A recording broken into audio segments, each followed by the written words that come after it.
കേരളത്തിലെ കോൺഗ്രസ് ആരെ ഭയക്കുന്നു? അഡ്വക്കേറ്റ് സേനാപതി വേണു. അല്ല, ഇവിടെ ഭയത്തിന്റെയോ അല്ലെങ്കിൽ ധൈര്യത്തിന്റെയോ ഒന്നും അല്ലല്ലോ വിഷയം. ഇപ്പോ ഏഷ്യാനെറ്റ് ചാനലല്ല, മറ്റു ചാനലുകളൊക്കെ കോൺഗ്രസ് പാർട്ടിയെ എത്ര നിശിതമായിട്ടുള്ള വിമർശനങ്ങളാണ്. അതായത് പ്രത്യേകിച്ച് ആ കാര്യത്തിലൊക്കെ വളരെ മുന്നിൽ നിൽക്കുന്ന ഒരു പാർട്ടിയാണ്. ഈ കഴിഞ്ഞ ദിവസത്തെ തന്നെ നമ്മുടെ എന്താ പറഞ്ഞ ഈ ശനിയാഴ്ചത്തെ ഈ ചർച്ചയ്ക്ക് ശേഷം ഇത് മാത്രമായിരുന്നല്ലോ, കുംഭമേള മാത്രമായിരുന്നില്ലല്ലോ ചർച്ച. കോൺഗ്രസ് നേതൃത്വ മാറ്റം എന്നൊരു വിഷയത്തെക്കുറിച്ച് എന്ന് പറഞ്ഞാൽ ഇല്ലാത്ത പൂച്ചയെ ഇരുട്ടത്ത് തപ്പുന്നത് പോലെ എത്രയോ നിശിതമായി രൂക്ഷമായ വിമർശനമായിരുന്നു ഏഷ്യാനെറ്റ് ആ ചാനലിലൂടെ. ഞങ്ങൾ അതിന്റെ മറുപടി കൊടുത്തു.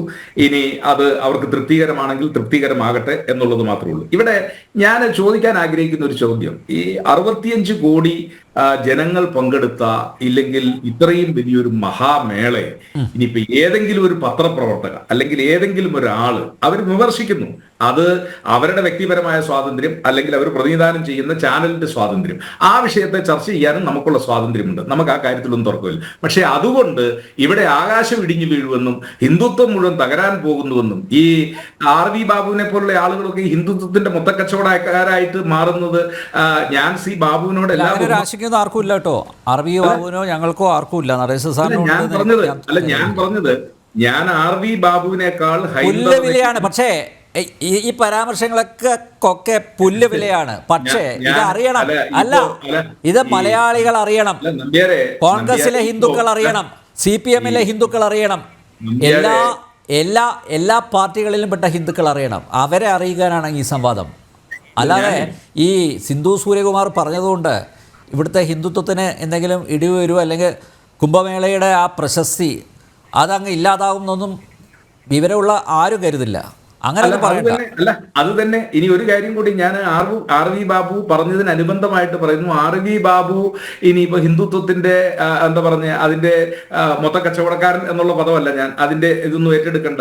RV ബാബുവിന് വിശ്വസിക്കാൻ കഴിയുന്നത് പോലെ അല്ലെങ്കിൽ അതേ രീതിയിൽ ഹിന്ദുത്വത്തിലും ഹിന്ദു മതത്തിലും ഞാനൊരു ശ്രീനാരായണീയ വിശ്വാസിയാണ്. എന്റെ ഈ ലൈബ്രറിയിൽ ഇരിക്കുന്ന പുസ്തകങ്ങളിൽ ഒരു 20% ശ്രീനാരായണ ധർമ്മത്തെക്കുറിച്ച് ഞാൻ വളരെ ആധികാരികമായിട്ട് അതേക്കുറിച്ച് പഠനം നടത്തുന്ന ഒരാളും കൂടി ആയതുകൊണ്ട് ഞാൻ പറയുന്നു ആ കാര്യത്തിലൊക്കെ സമ്പൂർണമായ വിശ്വാസമുള്ള ആളാണ് ഞങ്ങളും, ഞങ്ങളെ പോലെ അല്ല ഞങ്ങളും ആളുകളും. അതുകൊണ്ട് സിന്ധു സൂര്യ താങ്കൾ പറഞ്ഞു ശ്രീനാരായണ ഗുരുവിന്റെ വിശ്വാസിയാണ് എന്ന രീതിയിൽ താങ്കൾ പറഞ്ഞു. അങ്ങനെ ഒരാളെപ്പോലും ഈ പരാമർശങ്ങൾ വേദനിപ്പിക്കുന്നില്ലേ? എങ്ങനെ ശ്രീനാരായണ ഗുരുവിന്റെ ഞാൻ ശ്രീനാരായണ ഗുരുവിന്റെ ആളെന്നല്ല ഞാൻ പറഞ്ഞു. അല്ല ശ്രീനാരായണ ഗുരുവിൽ വിശ്വാസം അർപ്പിച്ചിരിക്കുന്ന ശ്രീനാരായണീയാണ് താങ്കൾ എന്ന് പറഞ്ഞല്ലോ. അപ്പൊ അങ്ങനെയുള്ള ഒരാളെ പോലും ഇത്തരം പരാമർശങ്ങൾ വേദനിപ്പിക്കുന്നില്ലേ എന്നുള്ളതാണ് എന്റെ ചോദ്യം.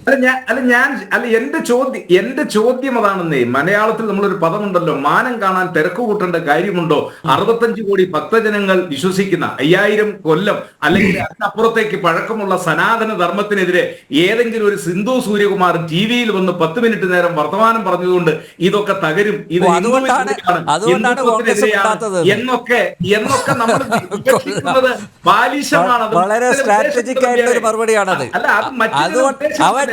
തള്ളിക്കളയുന്നു അല്ലെ? എന്നാ അത് നമുക്കിത് നെഗ്ലക്ട് ചെയ്യാം. സിന്ധു സൂര്യകുമാറിന്റെ 10 മിനിറ്റ് നേരത്തെ പരാമർശം അത് കുംഭമേളയെ അധിക്ഷേപിക്കുമെന്നോ അല്ലെങ്കിൽ ചരിത്രാതീത കാലമായിട്ട് തുടർന്നു വരുന്ന കുംഭമേളയ്ക്ക് ദോഷമുണ്ടാകുമെന്നോ അല്ലെ കേരളത്തിൽ നിന്ന് ലക്ഷക്കണക്കിന് പോയ ആളുകൾക്ക് ഭക്തജനങ്ങൾക്ക് എന്തെങ്കിലും കോട്ടമുണ്ടാകുമെന്നോ ഇതൊന്നും നമ്മൾ പരാമർശിക്കേണ്ട കാര്യമില്ലെന്നേ. കുംഭമേള അടുത്ത 144 കൊല്ലം വരുമ്പോൾ നമ്മളില്ല. പക്ഷെ അടുത്ത കുംഭമേള അത് 24 10 34 37 35 അല്ലെ 36 അടുത്ത കുംഭമേള നമ്മളെല്ലാവരും ഉണ്ടാവുമല്ലോ. അന്നും കുംഭമേള ഭംഗിയായിട്ട് നടക്കുമെന്നേ. ആ കുംഭമേളകൾ ഇത് നിരന്തരമായിട്ട് പോകും. അതിനെ ഒരു സിന്ധു സൂര്യകുമാർ വിമർശിച്ചുകൊണ്ടോ ഇനി വേറൊരാൾ വിമർശിച്ചതുകൊണ്ടോ ഒന്നും അതിന്റെ ഇല്ലെങ്കിൽ അതിന്റെ മഹത്വത്തിൽ ഒന്നും ഒരു കുറവുണ്ടാകില്ല. മനക്കോട്ടയൊന്നും കെട്ടേണ്ട കോൺഗ്രസ്സുകാർ തൽക്കാലം ഒന്നും നടക്കാൻ പോകുന്നില്ല. ഏത് മനക്കോട്ട? ഇപ്പൊ താങ്കൾ പറഞ്ഞത് 10 വർഷം കഴിഞ്ഞാൽ കുംഭമേള വളരെ ഭംഗിയായിട്ട് നടക്കും. അപ്പൊ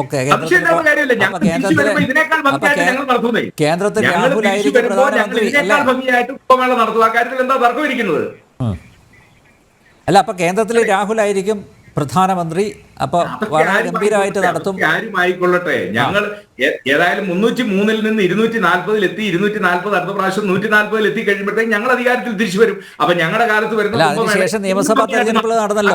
തർക്കമിരിക്കുന്നത് ഡൽഹിയിലൊക്കെ അതുകൊണ്ട് സിന്ധു ഡൽഹിയിലൊക്കെ സൂര്യകുമാർ സംപൂജ്യമായില്ലേ? എന്തെങ്കിലും പറഞ്ഞു എന്നതുകൊണ്ട് കുംഭമേള തകർന്നു പോകൂ എന്നൊന്നും നമ്മൾ വിചാരിക്കേണ്ടതില്ല എന്നാണ് എനിക്ക് ഈ ഘട്ടത്തിൽ സൂചിപ്പിക്കാനുള്ളത്. ശ്രീ നമ്പ്യാർ.